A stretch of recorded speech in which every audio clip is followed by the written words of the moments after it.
여러분 오늘도 행복하세요. 자유세상의 유현상 목사입니다. 오늘은 사도행전 1장 8절에 있는 말씀을 중심으로 해서 성령이 임하시면 권능을 받고 오라고 하는 제목으로 잠시 말씀을 전하고자 합니다. 오늘 저와 여러분들 세상에 많은 사람들이 세상을 살아가는데 가장 중요한 것 가운데 하나는 내가 살고 있는 이 세상에 대한 내 현실에 대한 바른 인식이 필요합니다. 우리가 신앙생활할 때도 마찬가지입니다. 우리가 예수 믿고 거듭났다고 하는 신앙인들이 이 세상을 살아갈 때 우리가 어떤 현실 속에 있는가를 바로 알아야만 합니다. 종종 보면 어떤 사람들은 예수 믿고 내가 하나님을 의지하니까 이제 나는 세상 살면서 아무것도 하지 않아도 감나무 밑에 누워서 감 떨어지기 바라는 식으로 하나님 다 해주실 거야 라고 해서 오히려 삶의 자세가 적극적이지 않고 그런 사람을 볼 때 안타까움을 금할 수가 없습니다. 우리가 예수 믿고 거듭나서 하나님의 은혜 가운데 산다 할지라도 우리가 사는 삶의 환경은 변함이 없습니다. 우리의 조상 아담과 이브가 범죄함으로 땅은 저주받아 엉겅퀴와 가시를 낸 환경, 즉 심리적으로나 또는 인간관계에 있어서나 또는 먹고 살고 하는 모든 생존의 문제에 있어서 여전히 문제는 이 세상에 그대로 있습니다. 엉겅퀴와 가시가 그대로 있습니다. 그렇기 때문에 우리가 알아야 될 것은 우리가 예수 믿고 거듭났다고 세상 자체가 변화되는 것이 아니라 사실은 예수 믿는 사람들이 하나님의 은혜를 힘입어서 옛날에는 세상을 이길 수 있는 그런 무력한 자리에서 이제는 하나님과 주님의 은혜를 본받아서 은혜를 받아서 세상을 이길 수 있는 능력이 생긴 것이지 세상 자체가 바뀐 것은 아닙니다. 한마디로 말하면 세상을 바꾸게 할 수 있는 능력이 우리에게 주어져 있을 따름입니다. 성경에 보면 이제 예수님께서 제자들에게 말씀을 하십니다. 마가복음 4장 35절에 보면 예수님께서 제자들에게 배를 타고 야 저쪽 바다편으로 건너가자 그렇게 말을 합니다. 그리고 예수님은 피곤하셔서 배 고물 뒤에 주무시는데 예수님의 제자들이 예수님을 모시고 예수님의 말씀대로 지금 배를 타고 바다 건너편으로 건너갑니다. 그런데 그 예수님의 12제자 가운데에 7사람은 어부 출신입니다. 바다에 대한 전문가들입니다. 그래서 그들은 이제 배를 저어서 예수님 말씀대로 건너가는데 얼마 가지 않아서 바다에 바람이 불더니 파도가 일어나서 아주 위험지경에 이르릅니다. 처음에는 아마 그랬겠죠. 그 제자들은 바다에 대해서는 전문가이기 때문에 이 정도야 우리 지식이나 경험으로 능히 할 수 있지라고 생각을 하고 있었을 겁니다. 그런데 바람은 점점 일어나고 막 풍랑이 일어나서 마침내 그 해일이 일어나서 막 바람 그 물결이 배에 들어와서 침몰 위기에 돌아갑니다. 아무래도 안 되는 겁니다. 사람 힘으로 안 됩니다. 경험으로도 안 되고 지식으로도 안 되고 그러니까 그때 예수님 찾아보니까 예수님 배 고물 뒤에서 곤히 주무시고 계십니다. 제자들이 가서 말합니다. 주여 우리가 죽게 되었습니다. 그때 주님께서 일어나셔서 제자들에게 오히려 믿음이 없는 걸 꾸짖으시고 일어나셔서 바람을 꾸짖고 풍랑을 꾸짖고 물결을 꾸짖으니까 드디어 잔잔해졌다. 그렇게 말하고 있습니다. 바로 그렇습니다. 우리 예수 믿는 사람들은 예수를 모시고 삶을 살아가는 사람들입니다. 보시죠. 예수를 모시고 살아가도 여전히 바람은 일어나고 물결은 쳐서 사람의 지식이나 경험으로 해결할 수 없는 그러한 어려운 상황이 닥치는 겁니다. 그런데 만일 예수님이 거기 없었다고 한다면 그 상황에서 배가 침몰되어 죽을 수밖에 없었겠지만 그러나 그 배는 예수님이 계시기 때문에 예수님한테 가서 깨웠습니다. 비록 믿음은 부족해서 죽겠다고 깨웠지만 그래도 예수님이 일어나셔서 그 바람도 잔잔하고 물길도 잔잔해서 문제를 해결해 주신다고 하는 사실입니다. 바로 그렇습니다. 오늘 우리가 신앙생활하는 이 현실은 여전히 마귀가 함께 역사하는 세상 속에 있습니다. 과거 예수 믿기 전에는 그 마귀를 이길 수 있는 힘이 우리에게 없어요. 성경에 보면 예수님께서 제자들을 전도하러 보내면서 내가 너희를 보내는 것이 이리 가운데 보내는 양과 같다. 악한 마귀 세력이 일이라고 한다면 제자들은 기껏해야 양밖에 되지 않으니까 어떤 양이 이를 이길 수 있겠습니까? 그렇기 때문에 예수님 제자를 보낼 때에 그냥 보내는 것이 아니라 권능을 주어서 보내는 겁니다. 바로 예수 믿고 사는 우리들에게는 과거에는 마귀를 이길 힘이 없었지만 이제는 마귀를 이길 수 있는 환경을 이기고 극복할 수 있는 힘이 주어진 것이지 환경 자체가 변한 것이 아닙니다. 그래서 사도행전 2장 28절에 보면 베드로의 설교를 듣고 들은 사람들 우리가 어찌할꼬 우리가 알지 못하고 예수님이 하나님의 아들인 걸 모르고 십자가에 못 박았는데 어떻게 하지 하고 탄식할 때 하나님은 베드로를 통해서 이렇게 말합니다. 너희가 각각 회개하여, 회개는 각각 하는 겁니다. 개인의 문제입니다. 각각 회개하여 예수 이름으로 세례를 받고 죄 사함을 얻으라. 구원받은 거죠. 그리하면 성령을 선물로 주시리라. 성령을 선물로 주시리라.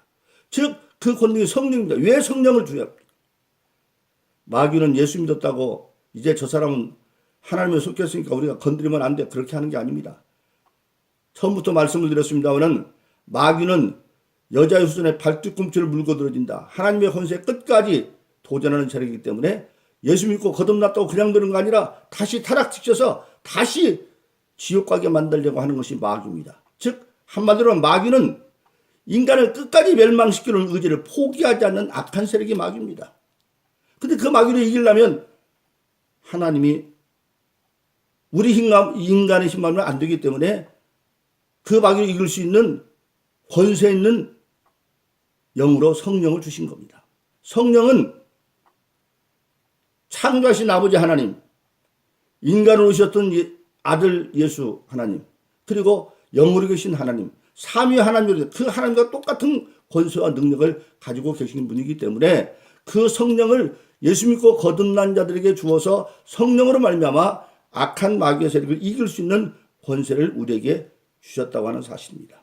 그래서 에베소 6장에 보면 우리 인간이 사는 인생의 날은 근본적으로 악한 날이다.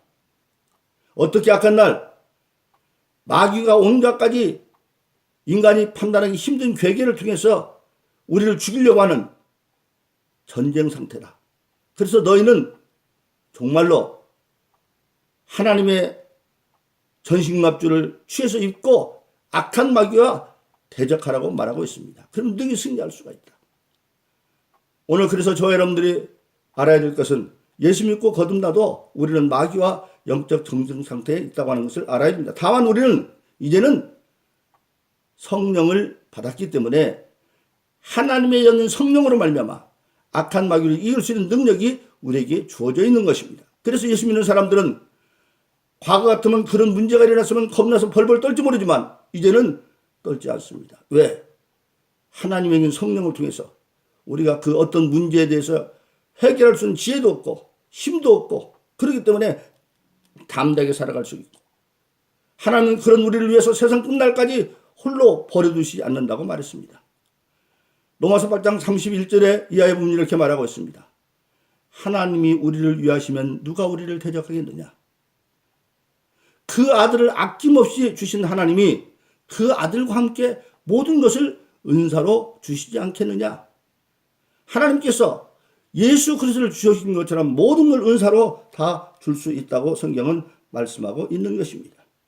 그러므로 사랑하신 여러분, 오늘 저여러분들이 예수 믿고 세상을 살아갈 때 근본적으로 할 건 뭐냐? 세상 자체가 변화된 것이 아니라 세상 자체를 문제를 해결할 수 있고 변화시킬 수 있는 능력이 성령으로 우리에게 임해 있는 것이지 환경 자체가 변화된 것은 아닙니다. 즉 환경을 변화시킬 수 있는 능력이 우리에게 주어져 있을 따르는 것을 우리가 알지 않으면 안 되는 겁니다. 성령 누구십니까? 예수님 일찍이 말씀하셨습니다. 예수님 오셔서 얘들아 나 이제 너희와 함께 하는 거 보았지? 예수님이 선생이 되어서 인간이 살아갈 수 있는 지혜를 가르칩니다. 예수님이 이렇게 말씀하십니다. 세상에 참 여러 가지 필요한 게 많은데 그거 사람의 힘으로 다 어떻게 할 수 없어. 그런데 다 얻을 수 있는 비결이 뭐냐? 간단하게 세상을 살아라. 어떻게?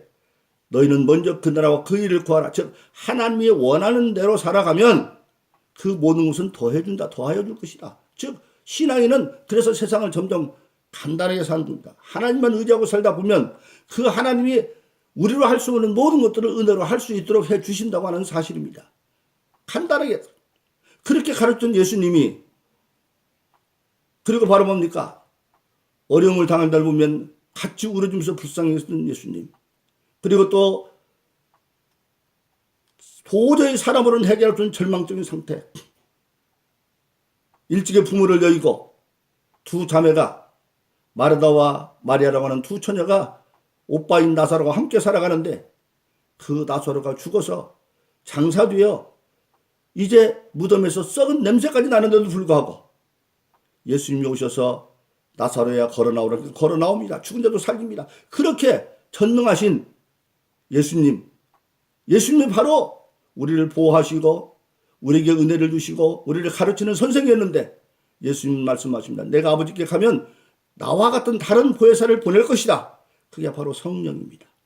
그 성령이 우리에게 지금 있기 때문에 우리는 예수 믿고 나면 성령으로 말미암아 우리가 겁내지 않는 삶을 살게 되어지는 겁니다. 하나님이 우리를 위하시는데 누가 대적하겠느냐? 그런데 그 하나님은 누구십니까? 우리의 아버지라고 말했습니다. 마태복음 10장에 보면 하나님이 어디까지 우리를 알고 있느냐? 우리의 머리털까지 세신 바 되었다. 어느 누구도 자기 머리털이 몇 개인지 모르지만 하나님은 알고 계셔서 그렇게 나를 잘 알고 있는 하나님이 우리의 아버지라고 하는 사실입니다. 그래서 아버지는 우리가 원하시는 것을 나쁜 것이 아니면 반드시 들어주는 그런 하나님인 것을 성경은 말씀하고 있는 것입니다. 그러므로 예수 믿는 저와 여러분들은 이제는 세상을 겁내지 않습니다. 옛날에는 세상을 겁났습니다. 마귀를 이길 수 있는 힘이 없었습니다. 그러나 지금은 예수로 말미암아 마귀를 이길 수 있는 힘이 성령으로 주었기 때문에 우리는 이제는 더욱더 담대하게 세상을 향하여 이겨갈 수가 있는 겁니다. 어떤 문제가 일어나면 겁내는 것이 아니라 그래 일어날 수 있는 일이 일어나고 있지. 마귀는 여전히 지금도 우리를 골탕 먹이려고 온갖 일을 일으키나. 그러나 그 문제를 일으키는 마귀보다도 해결하시는 하나님의 능력, 성령이 더 강하기 때문에 우리는 믿음을 가지고 담대하게